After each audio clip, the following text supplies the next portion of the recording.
Merry Christmas and Happy Holidays. I searched high and low for a good Christmas movie from Asia, and it's not easy. The lack of Christmas movies in Asia is to be expected. The festival just doesn't carry the same cultural or religious meaning there. Japan mostly just celebrates a commercialized version of Christmas. Some may say that's also the case here in North America, to which I can only say, right. That's a good point. Like in the West, the rampant consumerism and the lack of spirituality, added with the dominance of Western culture and fading traditions, have people in Asia somewhat concerned with their identities. And it is no surprise that the best Asian Christmas movie sets itself around that concern. Written and directed by the legendary Satoshi Kon, Tokyo Godfathers is a sitcom anime in which three homeless people find an abandoned baby on Christmas and decided to journey across Tokyo to help find her parents. It's a heartfelt yet hilarious story containing themes of family, regret, redemption, and for the purpose of this episode, how Christmas and religion fit into modern-day Japan. It's gonna be a big topic, so let's get right into it.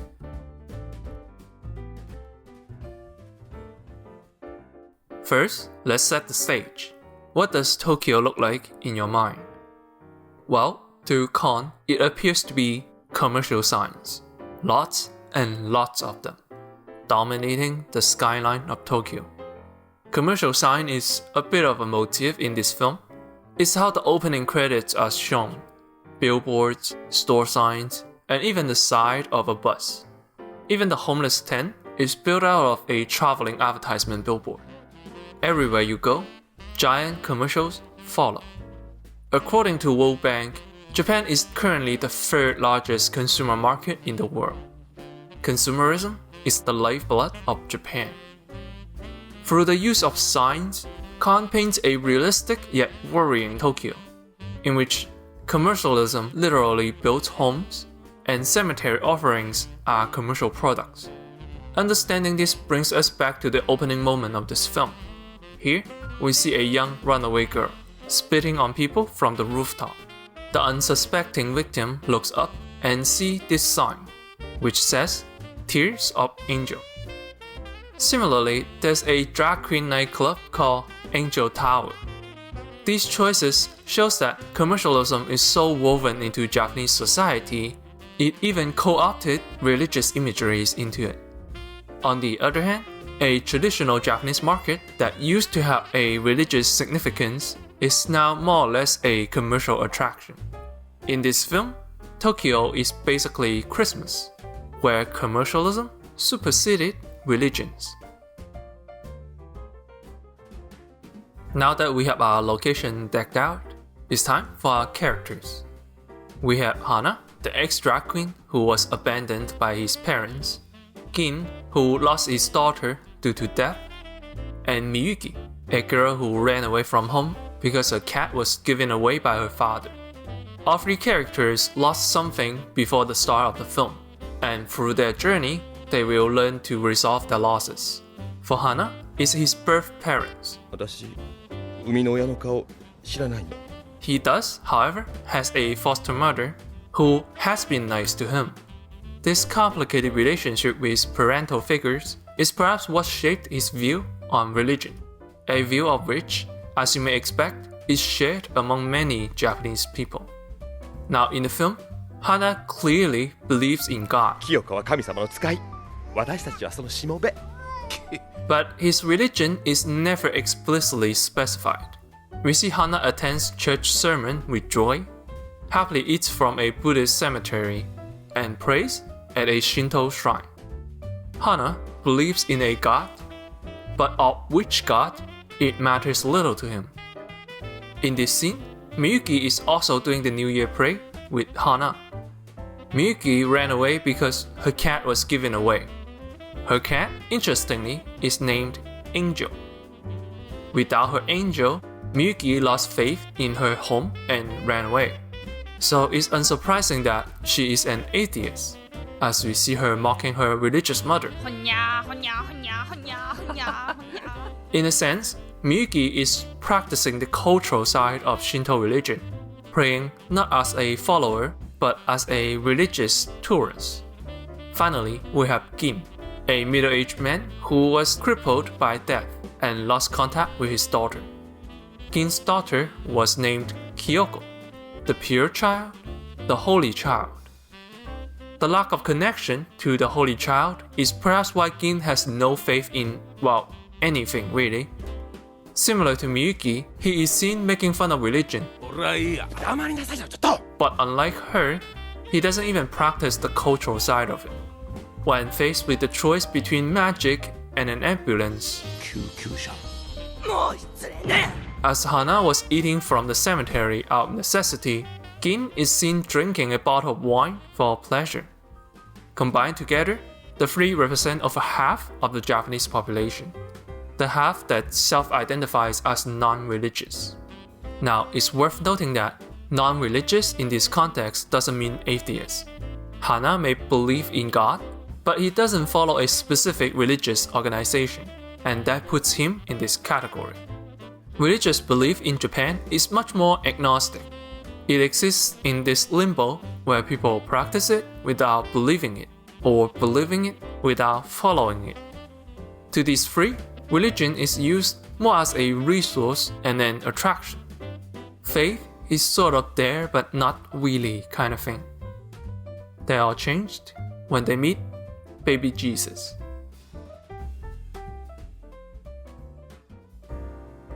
I have to clarify that this is not actually baby Jesus, nor does the baby symbolizes Christianity.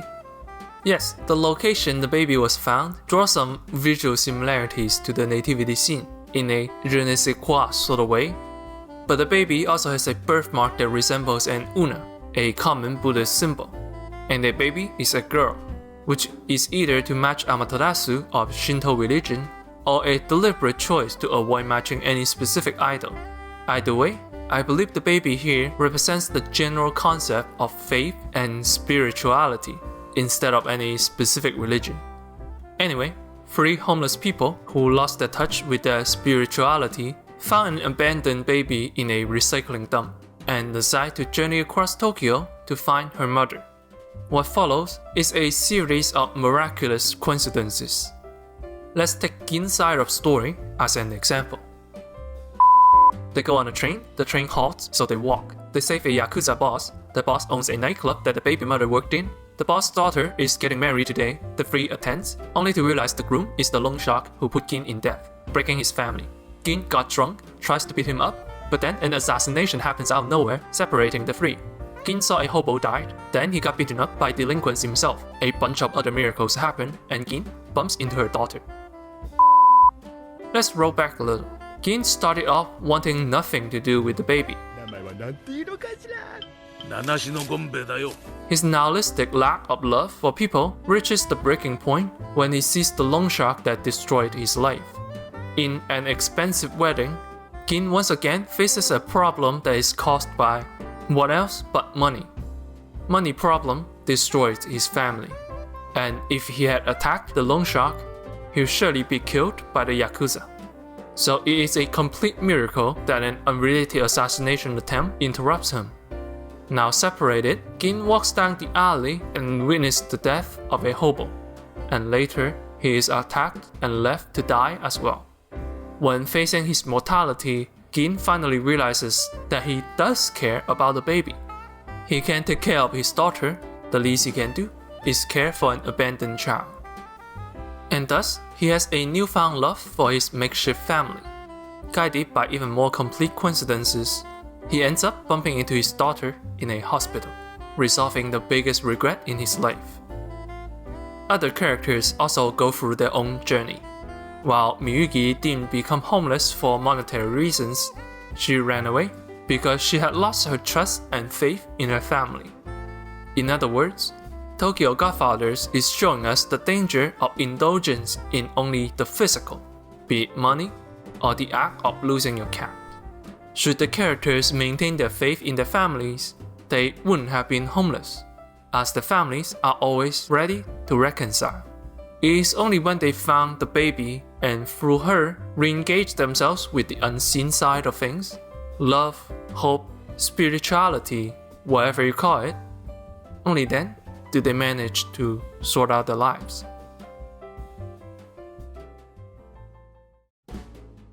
In effect, Tokyo Godfathers is a film not unlike many other Christmas classics, namely A Christmas Carol. Humbug. But for Japan. The rapid commercialization of what was once spiritual may have worried Satoshi Kon, and this concern is echoed by other Japanese artists as well. At the same time, however, there are also people who no longer see the need for a god in modern society. What we wish for is a world with no gods. Tokyo Godfathers offers a more neutral option. Hana is the only spiritual person of the three, and also happens to be the most proactive in this journey, jumping to his death to save this baby. Just as he is about to fall, he is saved by a violent gust of wind that can only be explained as a Christmas miracle.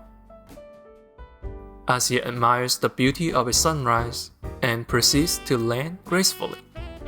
You know, Hana is the type that doesn't expect a gift from Santa, but appreciates it when he does receive one.